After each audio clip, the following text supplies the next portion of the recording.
Ladies and gentlemen, it's the Bump Monkey Mafia. I'm Frankie V. It's me, it's Cody, or as Drake Gallows likes to call me, Steve. Yeah, I guess nobody really knows your name. Yeah. Well, people know my name, it's just I change my name every week.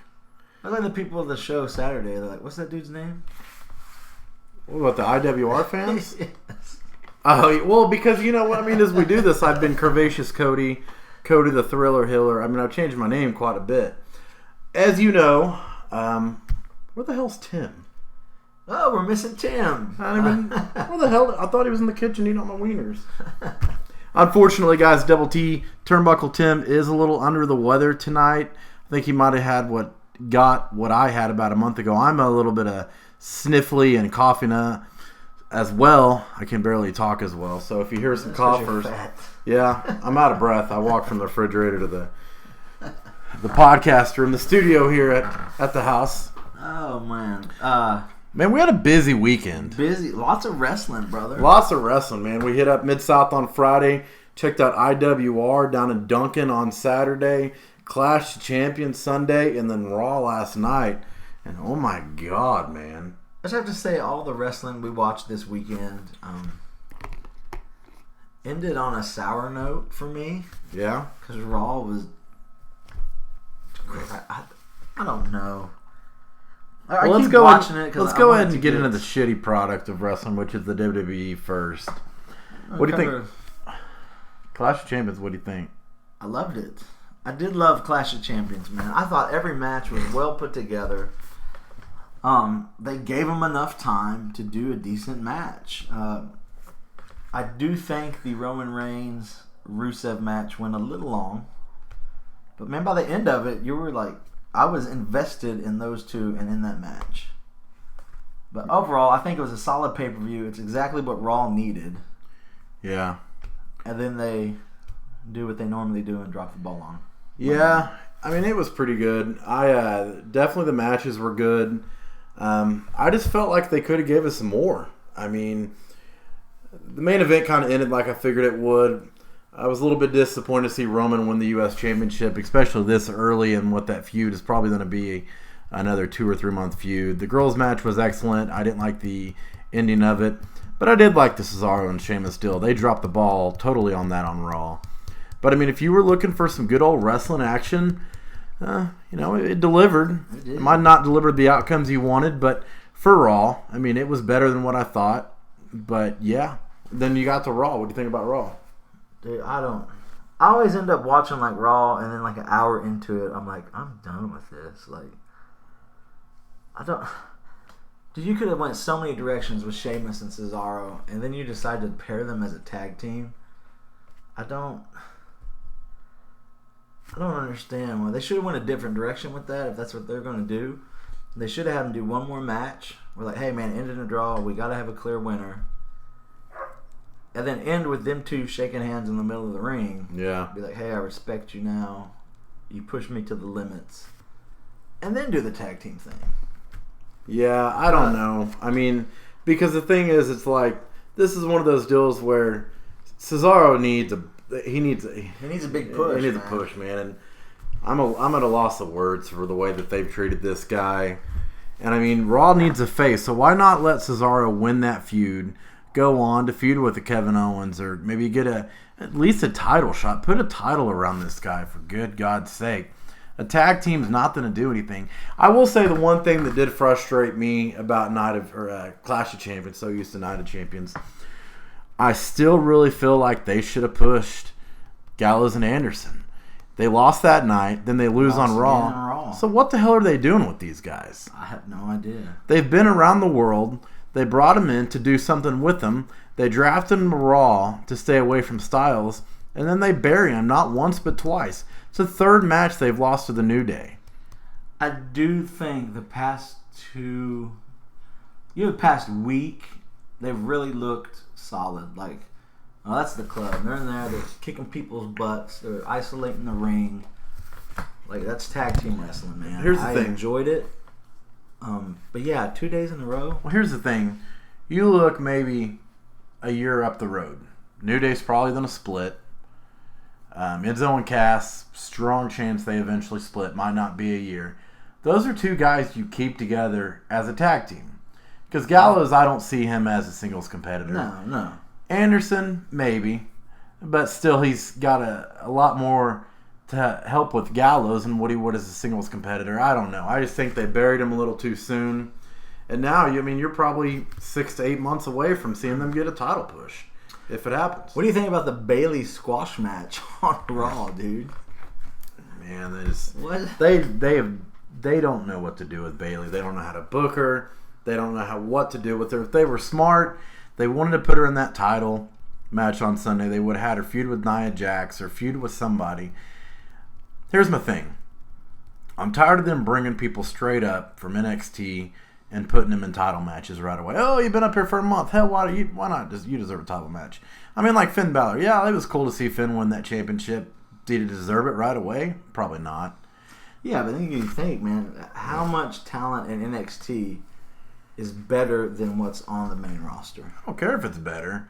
It's all about earning your due. You might have earned your due down in NXT, but that's NXT. That's the minors. You might be better than half the damn roster on Raw, which Finn Balor and Bayley are. But earn your damn title push. That's what I liked about SmackDown, is because we sat in this room, and ever since American Alpha came up and said, you know what? They're going to put the titles around them right away. No, they didn't. They didn't put the titles around them right away, and they lost that number one contenders match last week against the Usos. So now they're starting from the bottom. They're letting them build it and earn it, and I like that. That's why SmackDown's just so much better all the way around. They know how to use their talent. And here's my thing. Is Raw had twice the picks that SmackDown did. Where the hell's all this talent at on Raw? SmackDown's using TV, all their guys every week in some form or faction.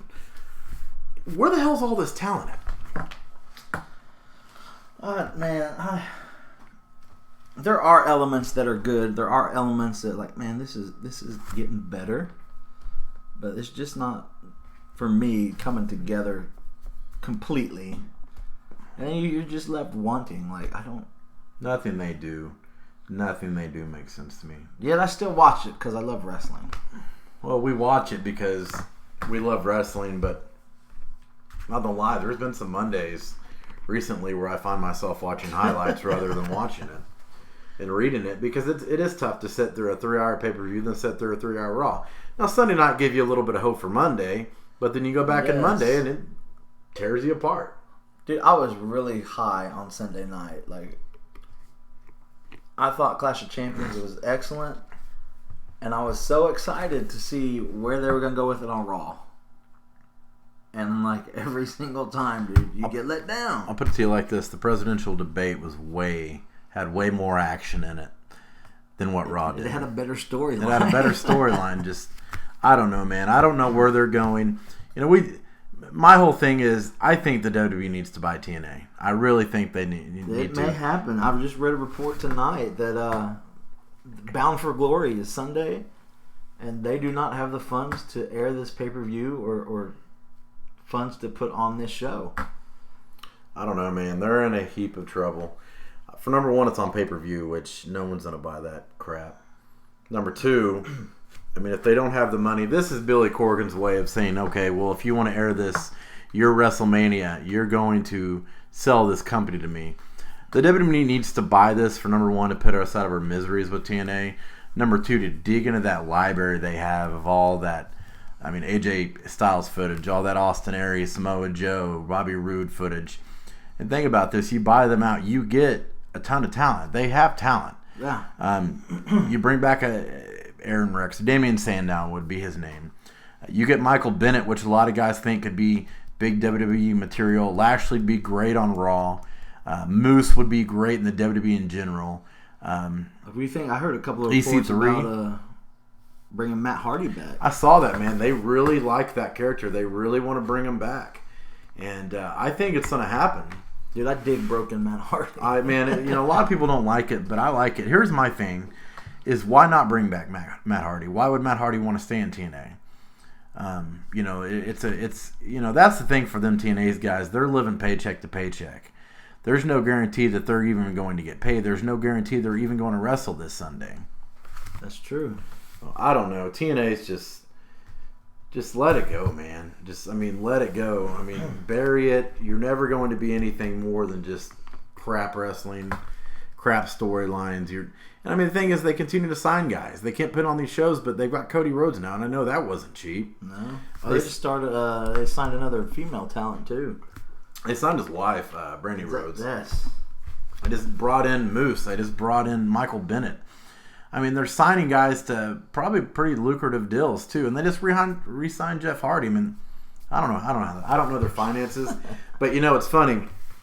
Dave Meltzer's the guy that's been writing wrestling for years, ever since the PWI, Pro Wrestling Illustrated days. Yeah. And someone sent out a tweet to him, and they said, "I heard that TNA's selling for $44 million." He goes, "Take a 4 off that." He goes, "That is how much it's worth." Yeah. The library alone's probably worth about $2 million, and the wrestling ring and all that crap. It's just that's just stuff that could be sold pretty easily. So I know ROH is trying to get out there and buy TNA, but I don't think they have the money to do it.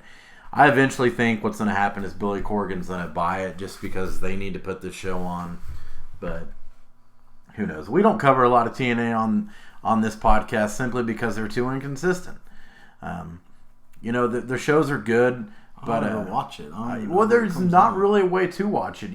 They're on Pop TV. You can get on YouTube and watch it a couple days after. But and that's if you can find it. It's easier to watch New Japan than what it is TNA. And why is it worth saving? They don't do house shows. They do 3 months tapings. So basically, a show happens, you can read about it. Yeah. So why watch it? Why put on a show? Why get excited about it when they're never going to come to your hometown? You can't find them on TV, and they do 1-2 pay-per-views a year, and who buys pay-per-views? They don't give me any reason to watch them. They make it hard as hell to watch them. Yeah, I don't. Flushing, man, they're done. They're pretty much done. There's some talent that I could see maybe make its way to the WWE, but who knows? But, man, Friday, September 23rd, Gimmick Night. Man, this show was awesome. It was off the hook, man. We walked in, there were tables all across the arena. There was a ladder set up. Man, just going to that show, we were so excited going into it. We talked about it on podcast after podcast. We had Drake Gallows on here a couple weeks ago, and he was super hyped about it. We started off the show with a 5-man ladder match for the Mid-South Cruiserweight title. Match featured was La Parka, which turned out to be Xavier. We'll touch on that here in a second. Sam Stackhouse, CJ Ward, Prince Mahali, and Corbin Sage. What's funny is Brock Landers was supposed to be in this match. And he didn't show up. Well, music never hit. Corbin Sage came out with Lady Starwind, and there were some people in the crowd that thought that might have been his mom. But man, good old Phil. Phil. Always count on him. Which, hey, before we dig into this, we have beer at Mid-South shows now. What? Ice cold beer. Corona, Tecate, Budweiser, Bud Light. Unfortunately, don't have Coors Light. Modelo. Some Modelo, they do. And hey, if you love ice cold beer and pro wrestling, why not come to Mid-South Wrestling Alliance? Cheap beer, cheap wrestling, awesome show. Exactly, man. Yeah, so we were a little confused, we thought this Brock Landers was in this match, but action started, man. The match got underway, and no Brock Landers. Yeah, no Brock Landers, but pure mayhem. Oh my God, just total chaotic awesomeness. Dude, basically this whole match, you just had bodies flying around everywhere. You had ladders flying around everywhere. Dude, CJ Ward with the elbow drop off the ladder. Dude, CJ looked into the ring onto Prince Mahali. Yeah, that was awesome, man. I'm going to tell you this much, and don't take this as a compliment, Prince Mahali. He looked good in this match. He looked very stellar. I'll tell you who really impressed me in this match was Corbin Sage. Just popping off those ladders, man. Some of the flips he was doing, back flips. The dude just looked solid. Xavier would get the win. We found out it was Xavier when La Parka unmasked, and it was Xavier. And Xavier's been coming around Mid-South a little bit lately, gets the win. He actually won that 4-man Fatal 4-Way a couple weeks 2 weeks prior. So that dude is on a roll. But how did he win it? It was a little bit controversial. Sam Stackhouse initially grabbed the title. Adam Patrick and the ref were distracted. They get distracted. But by the way, speaking of Landers comes out in a chair. He did come out. He would come out in his underwear, tied up to a chair. And he would get up and try to reach for the title. Unfortunately, he was unsuccessful by doing that. And Sam gave him a big slam. Yeah. But there was some controversy in this match. Sam Stackhouse clearly won this match. And, man, I feel bad for Sam. It's the second time in a row he's been screwed out of this title. Yes, man. But there was some controversy. They were Adam Patrick and the ref were attending to CJ on the outside of the ring. And then when they looked up, by that time La Parka had already knocked Sam off the ladder, took the title. So they declared La Parka the winner, and of course he unmasked, and it was Xavier. The crowd was not happy people. No, they were yelling and chanting, "Make it right, make it right." Yes. And Adam Patrick said he would look into that by the next show. So this Sunday, we expect an answer, buddy. Mr. Patrick, because, I would not want to piss off Sam Stackhouse, Adam Patrick. Dude, he might. That man deserves a title match, and, Great way to start it off, man. We moved on to the Mid-South Wrestling Alliance Tag Team Champions, the Mid-South Express, taking on Skylar Fade and Dimitri Alexandrov, the Pin Pals, in a submission match. I can't even talk. Submission match. Sorry, you still didn't say it right. I still didn't say it right. I haven't been able to talk because I've been sick as well. So, and I run out of breath fast. That's mainly because I'm fat. But this match, man, I've never seen the Pin Pals in action. No, they look solid, man. Man, I love these guys. Skylar Faden, he reminded me a lot of Daniel Bryan. I mean, that dude was a submission master, dude. He put Tyson James in pretty much everything you could think of. Tyson James did not tap out. And Mid-South Express got the win. And, yeah, man, I was impressed with the Pin Pals. But the Express, they're on a roll right now, man. They really are. They roll. They're just rolling through people, doing what they want. Well, we're going to touch on them a little bit later on in the show. Beating people up. Yeah, beating people up. Next thing, we got down to the last man standing match for the Mid-South Wrestling Alliance Heavyweight Championship between Mr. Barnes with CM Burnham and Buster Cherry. And, man, this was a flat-out Oklahoma street fight. Man, this was brutal. And probably my favorite match of the night. Oh, yeah, this was definitely... well, we'll touch on that here in a little bit. But these guys beat the hell out of each other. Two heavyweights going to war, man, and they left everything out there, man. I don't know. Mr. Barnes got the win when he hit Buster Cherry with a roll of quarters. Socked him right in his jaw. Dude, he knocked the hell out of him. Dude, that was awesome. The dude sitting in front of us got a quarter to the head when that roll of quarters exploded. That guy also got a table. I think he got the hell beat out of him more than what any wrestler did that night. But, man, this was a hell of a match. Big props to both these guys. They beat the living hell out of each other. It doesn't get much better than that in the last man standing match. No. These guys, you see a lot of WWE matches where, they're in the ring a lot. I don't think these guys got in the ring barely at all. No, I think just at the very end, wasn't it? Yeah. But, I mean, Mr. Barnes won. At one point, Buster Cherry had Mr. Barnes down on the outside and covered him with a chair, a piece of the railing, and the ring bell. And the dude dug deep and got up. Yeah, man. It was... Mr. Barnes definitely went through hell to win that match. I don't know if he's done with Buster. I don't know. I would presume so. Mr. Barnes is growing on me. Mr. Barnes is growing on me. But definitely very deserving of that win.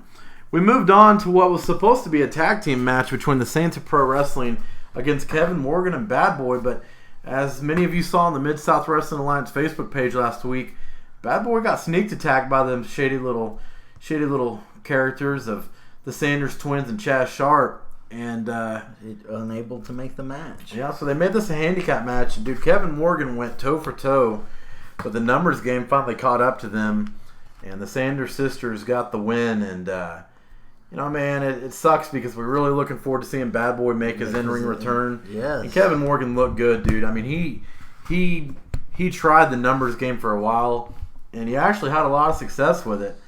But unfortunately, it finally caught up to him. They win the match. They get back in the ring and they start beating him up. And Rick Russo comes out of the back, man. Dude, he did catch Chaz Sharp with a sign to the back of the head there. Chaz did not look happy. Did not see that coming. But I can tell you this much, man. This whole feud between the Saints of Pro Wrestling and Kevin Morgan and Bad Boy is far from over. Far from over, man. I think the Sanders sisters got a butt whooping coming. Oh, yeah. Well, we moved on to the Mid-South Wrestling Alliance Ladies Championship match.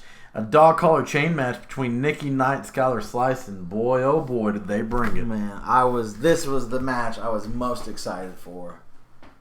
Dude, in all of women's wrestling, in any kind of gimmick match, I don't know if I've ever seen two ladies beat the living hell out of each other like these two ladies did. Oh, my God. That was also another match where there wasn't a whole lot of action in the ring. No, they dragged each other around. I thought they were exiting the arena. Dude, Nikki Knight took a beat down in this match. She did. But guess what? Guess who walked out with that ladies championship? The Nightmare. The Nightmare Nikki Knight. Congratulations, Nikki, on that match. I still don't know if this feud's over. I don't think, man. Because Skylar Slice, she is a prize fighter, and she'll be back to try to get another chance for that prize. But man, Nikki Knight, congratulations. That was a hell of a match. And it's funny, we talked about it. It was going to be hard to follow up that match. But that match was everything we thought it'd be. Man, there was hotness and violence. I don't know what else to say, man. These ladies, it was an all-out, drag-out fight. Yeah, they brought it. They really did. Man, Skylar Slice went home with probably with some chain marks on her back from where she got whipped. Oh, I'm sure they both felt some bruises the next day. Man, we moved on to the main event of the night. It was for the Oklahoma Mid-South Wrestling Alliance Championship. It was a 5-man tables match. It had Psycho Mike, Dean Lambert, Drake Gallows, Gemini, and Brock Landers came in as the defending champion. He made that match. He made that match. Dude, this was an all-out, everywhere's tables just collapsing. Bodies people everywhere. Flying everywhere, beating the living hell out of each other. That's all this night was just these guys beating the hell out of each other. This match was absolutely crazy. It started out with Gemini, Psycho Mike, Dean, and Drake getting in the ring and just beating the hell out of freaking Brock Landers, which I enjoyed. Oh man, hashtag beat up Opie. Yeah, hashtag beat up Opie. Beat up Opie. Opie was able to kind of sneak around a little bit. He was able to make it. The dude is sneaky, and he's a champion for a reason. Well, he was a champion. We'll touch on that for a second. Gemini was the first one eliminated. Then, out of the blue, no surprise, here comes the Mid-South Express. Yeah. They put Dean Lambert and Drake Gallows through a table. And there you go. I mean, they were eliminated. They were eliminated. I still don't know. I'm still a little confused on that because they weren't actually put through a table by an opponent. But we're not the commissioner. We're not the refs, commissioner. We'll let them guys figure it out. But we don't have to be the commissioner to know that Drake Gallows and Dean Lambert are coming for the Mid-South Express. And they're not coming just for the Mid-South Express or Express. They're coming for the titles. Chicken Express. They're coming for those titles. And boy, oh boy, that's going to be a hell of a feud. Because, man, not the Saints, the Express, they got some retribution coming. Yep. Oh yeah. Well, so that leaves Brock Landers and Psycho Mike, and man, it was good seeing Psycho Mike win this title. He man, puts Brock Landers to that table. My heart felt so happy Brock Landers went through a table. Yes. I was hoping Brandon Barricade would go through a table, but Brandon was unable to make the show. Psycho Mike had lots of friends and family there. This had to be a career night for him. Oh man, winning a title in a tables match in front of friends and family, and it went over. I mean, he picked up Opie and just drove him through that table in the corner. Yeah, oh yeah, and it was just a crumple of broken table bits and bodies. It was awesome. It was brutal. I couldn't think of a better way to spend a Friday night. This whole show was packed, man. I mean, the way that they put it on from match to match to match to match, it was solid. It lived up to all the hype.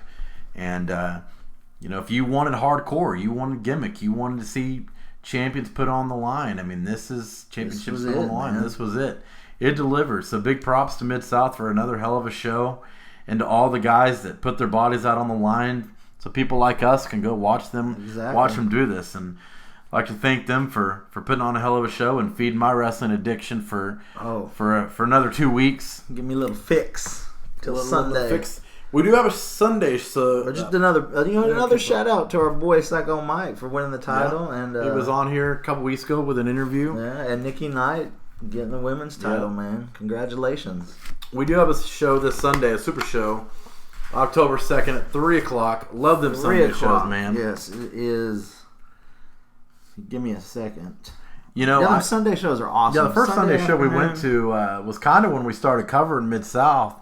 That was the time we saw Skylar Slice and Erica and Double D and CJ Ward. Yes. Man, those matches definitely, some of the better matches I've seen in Oklahoma Independent Wrestling have been on Sundays. I think the one that really took our breath away was the Double D versus CJ Ward. Oh, yeah, man. And speaking of, Double D versus CJ Ward is going to happen again. Match number 2. October 2nd, man. I'm super excited. These two dudes can put on a hell of a match. CJ won the first one. Always looks good. So, those two guys always look good in the ring. We also have Xavier versus Gemini. Man, do you think Gemini is going to get his retribution on Xavier? Possibly. That's been something that I know Gemini's got some unfinished business with him. But, yeah, man. It's going to be a good show. Love those Sunday shows. I wonder if the title's on the line. He is the new champion. We will see. See. The week is young, my friends. Still lots to learn on that show. Speaking of the Chicken Express, they are also scheduled to fight that day against Dean Lambert and the urban legend Drake Gallows. Man, it's going to be awesome. Oh, man. Drake Gallows and Dean Lambert are out for blood. They are pissed. They are not happy. Pissed. And I think that the Express is going to get what's coming to them. Oh, yeah. Which is a butt They are pissed. So, lots to talk about on the upcoming week about how everything is going to work out. But, man, I don't know. I'm just speechless about everything about this show. We also have Erica taking on Nikki Knight. Oh, yeah. Always a pleasure to watch Erica wrestle in the ring, man. She's an excellent worker. I love what she does. Always looks good in the ring. Nikki Knight as well. That's going to be that may be a good match. And then the main event looks like Kareem Sadat versus Prince Mahali. What do you think about that, man? I'm excited, man. The hardcore legend, Oklahoma hardcore legend, against Prince Mahali, man. I would love to see Prince Mahali get a cheese grater against his head. Oh, man. Heck yeah. But, last time we saw someone go one-on-one against Kareem Sadat at Mid-South, that was Brock Landers. Brock Landers got his little balls hurt a couple times and got the living hell beat out of him. So, good luck to Prince Mahali. So, you wonder if it's a hardcore match. It's got to be a hardcore match. It's going to be a hardcore match. Hey, I want to touch on something before we get done with our Mid-South segment. We saw a video come online yesterday. Oh, we did. We saw old Princess Mahali talking about he's got a bone to pick with us and something about respect. I don't know. What are your thoughts on Here's my thing. This dude's words? You got to earn respect, buddy. Yeah. This is America. You work for your respect.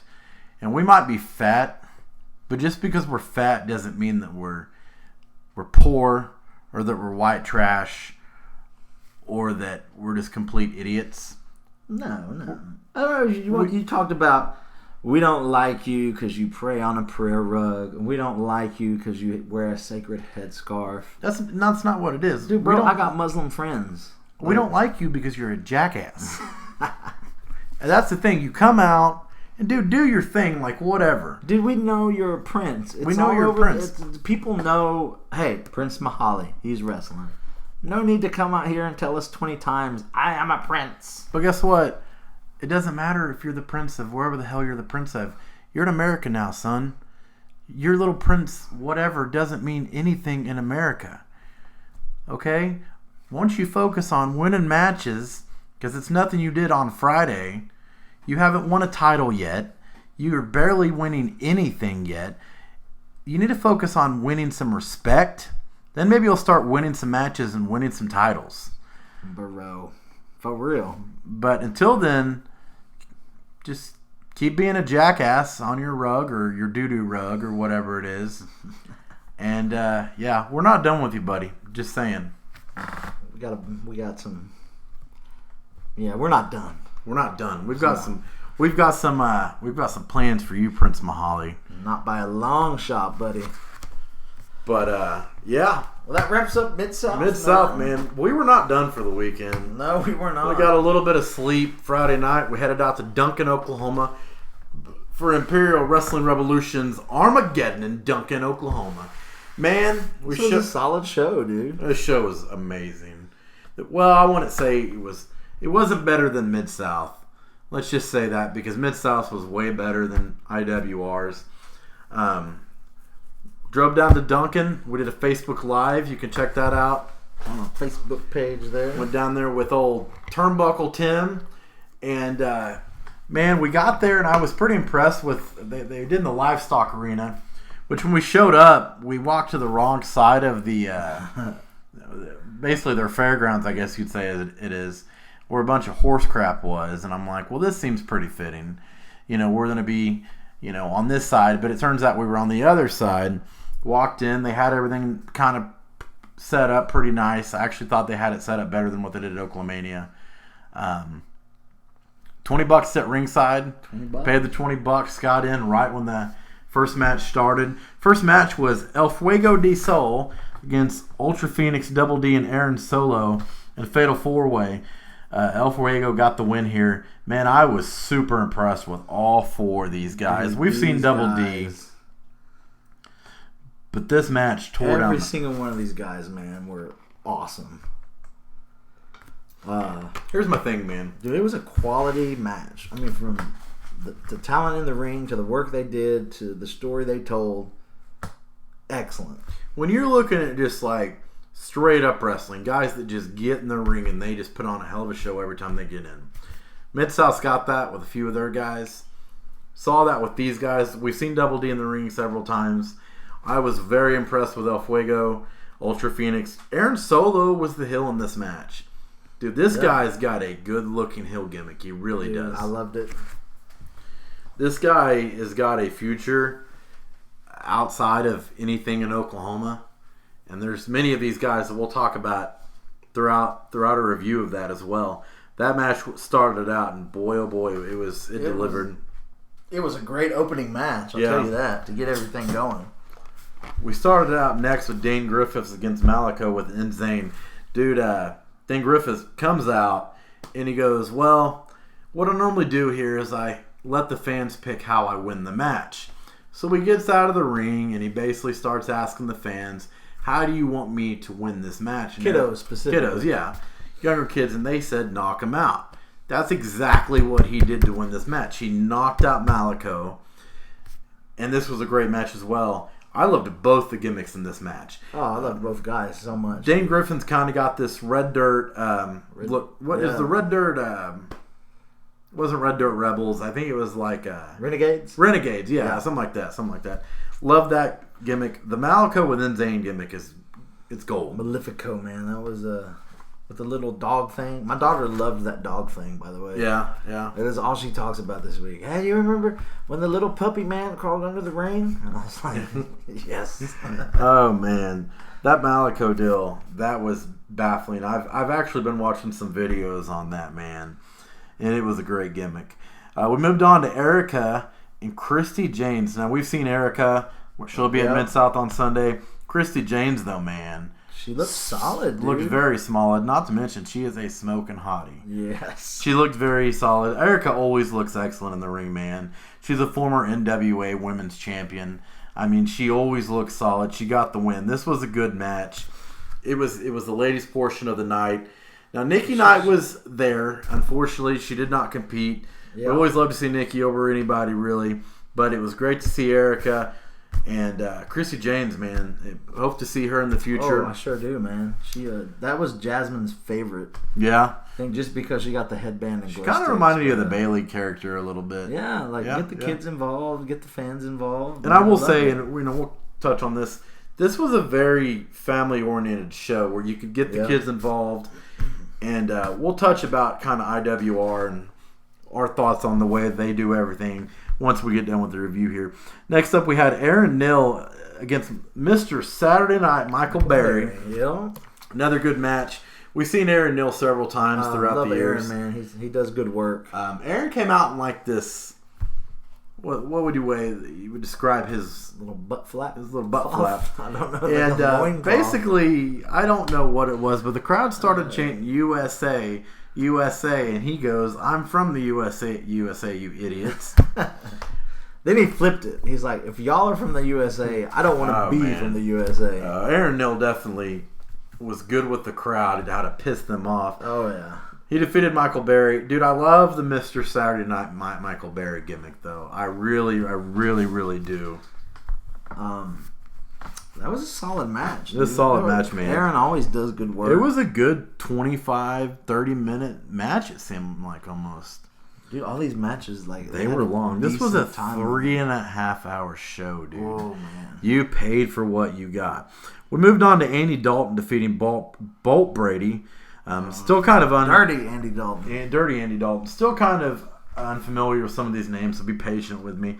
Got to know some of these guys on Saturday as well. Dirty Andy Dalton. Both these guys looked really good. Bolt Brady is stacked. He looks really good. Yes, man. He's got the look. He's jacked. He's tall, and the dude can go in the ring. Yeah. And Dalton, man, another talent, dude. That dude is talented. Yeah, man. They've got some good things going on with some of their guys. We moved on to Guy Atticus going one-on-one with the boss, Jerry Bostick. It was declared a no contest. And man, these two guys went at it. This was kind of it was more of like it seemed like a filler, like your happy part of the show. You know, you got dancing Jerry Bostick out there. Unfortunately, went to a no contest. I doubt that Bostick's done with Guy Atticus. No. I will say, just an unrelated note, I think Guy Atticus makes a better vaudevillain than the vaudevillains. Oh my god, dude, he does. Oh. Because he's jacked, dude. If you vaude that whole deal, you got to be jacked. I think the vaudevillains need Guy Atticus. Let's just go and send the video footage into Vince and be like, there you go. He is the vaudevillains, in my opinion. But they both look good, man. Yeah, they did. They did. Before we went to intermission earlier in the night, the Terror Squad, it was Monte Osigo, Prince Farrat. Yeah, El Farrat. They came out, and I'm not really sure what what was going on. What was going on? First show they've done in about 4 months. And we did not cover a lot of IWR before this. We'll definitely be looking into covering a lot of their shows more to come. But basically, Monte Osica gave up his titles, forfeited his title, fired Al Farrat. So that set up a tag team match, which would be Al Farrat would find his opponent in the War Beast, John O'Malley. Ooh. The old War Beast. And Monte Osica would find Jermaine Johnson in this match. Their tag team name is Blackout. Yep. And they would get the win, and this was kind of it wasn't the best of matches, but I wasn't a big fan of this match. I'm not really sure why. It was good ring work, but by this time you were so impressed with kind of what you saw before. I don't know. It was all right. Definitely seeing where they go with those tag team division of IWR, the tag team champs. But for me, it's always a pleasure to see Al Farrat doing his thing, trying to pick up stuff to use in the match. Yeah, Guy knows how to entertain people. Oh yeah, and it's always a pleasure watching John O'Malley work. Dude's such a good worker. I'm going to talk about John here in just a second. Reach out. And we went on to Ricky Starks defeating IWR Revolutionary Champion Coyote for the title. Dude, Ricky Starks, that dude is stacked. That dude looks like he could go to NXT right now. Yes. Solid in-ring work. The dude was smooth. The dude was quick. And the dude looks the part, man. I don't know what he's got going on with the little fake dog, invisible dog, dude. but and Coyote, man, it's always good to see that kid. That kid's got a lot to offer this business. He's got a future in this business, and those two tore it down. We moved on to the main event of the night, which was Ray the Bay against IWR Heavyweight Champion Chris Cambridge. We had saw Chris Cambridge at Oaklamania put his title line against Lance Hoyt. Cambridge always looks solid. The dude's built. He's got a good look. I think he's got a future. Where he goes with it, I'm not sure. Yeah. The Ray the Bay gimmick's gold. Dude, I love the Ray the Bay. It's gold. Chris Cambridge won. The match was dry. Well, here's the thing. I think the people were like ready to go home. Well, it started raining really heavily, so a lot of people started leaving. And there's good and bad things about putting on a long show. I mean, this match had 1, 2, 3, 4, 5, 6, 7, 8 matches, but all these matches were very lengthy. Yeah. Here's the thing. IWR went to a small town where a lot of people didn't know their names, didn't know their wrestlers, and you put on, a 3.5 hour show. That's great. You get your money's worth. I thought it was a great show. I got my money's worth. But you can't put on all these matches and let them drag on. And we didn't know anything about the main event. Like, build your main event somewhere through the night to tell us, oh, by the way, heavyweight championship's going to be defended. That was the one thing I thought the show went poorly on, is it did not tell us a lot about these characters. We know who they are because, we follow. This is what we do. But, in a small town, it was a great show. Don't get me wrong. Dude even had the guy in the bow tie calling all the action, Tuck, man. Yeah. And, shout out to Tuck there. Oh, yeah, man. It was a great show. Definitely looking to doing some more stuff with IWR eventually. Going to small towns like this is genius. Yeah. People don't have to travel far. Man. It's cheap entertainment. And, man, the fans there were into this. All the matches. They had a ball with it. They really did. Dude, the people sitting next to you were like, man, they had a blast. There's a term we use in the wrestling business.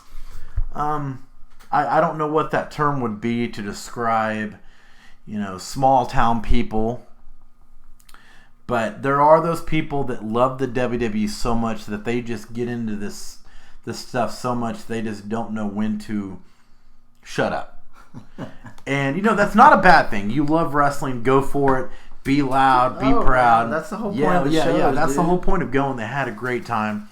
But this kid kept looking at me and being like, Texas, Longhorns up. And I'm like, okay, kid, I get it. I get it.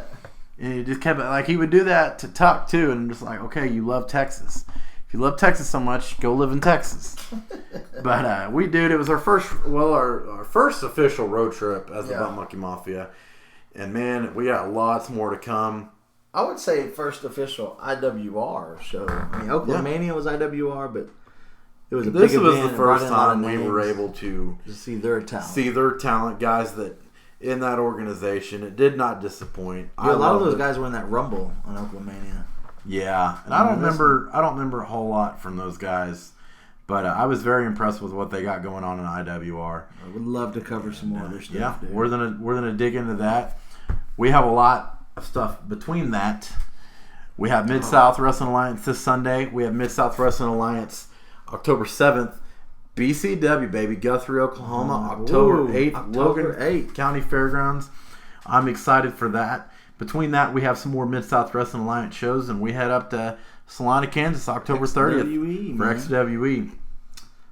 We're working on getting some stuff set up with some interviews. Yeah. All that good stuff. We should have some more information on that. Oh, let's not forget Empire Championship Wrestling this Saturday, October 1st. Yeah, tell us a little about that. Bell time's at 7. Doors probably open around 6. I do know Kareem Sadat will be there defending his Oklahoma Hardcore title against the Misfit, Dean Lambert, man. That's going to be Big night for Dean, man. I don't know if he's ever faced someone like Kareem Sadat. I don't know, man. It's gonna be interesting to see how Dean does with that. Dean's got a busy weekend ahead of him. Yeah. But yeah, man. You got any closing thoughts for me after this last 5 days of Bump Monkey awesome, run? Dude. Bump Monkey awesome. That's why we do it. I just want to say, man, I took my daughter with us to the IWR show. She absolutely loved it. Yeah. I don't even think she slept on the way home. No, she was just pretty hyped. That's all she's talked about these past couple of days. Oh, I love this dude, and I like that dude, and this dude called Daddy fat, and like it was awesome, dude. So she'll probably be accompanying us more often. Oh, yeah. We love to take the kiddos out. Tim had fun. I think Tim had fun. Yeah, we bought him a Happy Meal on the way home. He was pretty happy. Yeah, but hopefully we'll get him healthy and ready for our podcast next Tuesday night with the one and only sensational CJ Ward. Man, he's going to be in the studio next week. I look forward to picking that dude's brain. Man. Oh yeah, man. You know, just watching that kid in the ring. He wrestled somewhere in high school. I want to ask him that. Dude's got a lot of talent. Don't know where he's going with it. Hopefully we'll be a part of what he's going to do. We do know that the way we are going to be doing our interviews, we're going to be doing an interview every 2 weeks. Our podcasts are going to be set on Tuesday nights now. Our podcast will be every Tuesday night. We'll have 2 interviews a month. So basically we'll do interview, just us 3, interview, just us 3. Yeah. And I've got a buddy going to be joining us here in about a week or 2. His name is Brent Wall. And Brent has been around, I want to say he's been around the business per se. But, he's been a lifetime fan. Brent's a good, funny dude. He loves the business. He goes to a lot of Mid-South shows. Looking forward to having him on just as a guest spot. And I reached out to him. He said, hell yeah, I'm down. Let's do it. So I'll have some more information on that. Like I said, we'll have CJ. So probably the next Tuesday after that. But hell yeah, man. I'm excited to have him on. Dude, I'm excited for everything. There's just so much going on. Dude, we're growing. We're getting some good feedback. We got our shirts. Shirts coming in. Waiting on a quote. They're putting us a quote together right now. Well, the problem is for the quote, we've had a quote, and then we have to get more shirts, so we have to get another quote. Yeah. We're about to put an order, and we're all ready to send out, and then we got people saying, hey, can I get a shirt? Can I get a shirt? And I'm like, well, shit. Let's go ahead and have them re-quote us. So we'll have an official announcement on that. So if you want a shirt, hit us up on Facebook at Bump Monkey Mafia. Hit us up on Twitter at Bump Monkey Mafia. You can send us a personal message. Yeah. Find us at the show. Tell us what size, how many. Contact info, quantity, all that good stuff. Yeah. And yeah, we'll get in touch. You just get in touch with us. Yeah. We'll get it to you. Speaking of ordering stuff, man, reach out to Terry Pantera on Facebook and BCW. They've got BCW's Belly to Belly Jelly. It's the official jelly of the Bump Monkey Mafia because we're fat and we like jelly on our toast. I love jelly, man. Right now they got some grape jelly and some mulberry. Mulberry. And what does mulberry taste like? Deliciousness. That sounds pretty good. It's so delicious, man. Maybe Tim's not here because he had a jelly overdose. Maybe he overdosed on belly to belly jelly. I could just imagine Tim at home watching Raw, eating jelly with a spoon. Just cramming it. Yo, I used to have a friend that ate butter out of the container. That's really disgusting. I don't know if he's around, if he's still on this earth right now. If he is, he's probably very, very unhealthy. His parents would literally buy him, those little tubs of butter? Oh my God. When they went to the grocery store. So they get the big tub of butter. What do you want for dinner tonight? Butter! No lie, dude. This dude would eat butter right out of the tub. I was like, dude, you're going to die. And we give Tim hell for eating paint chips.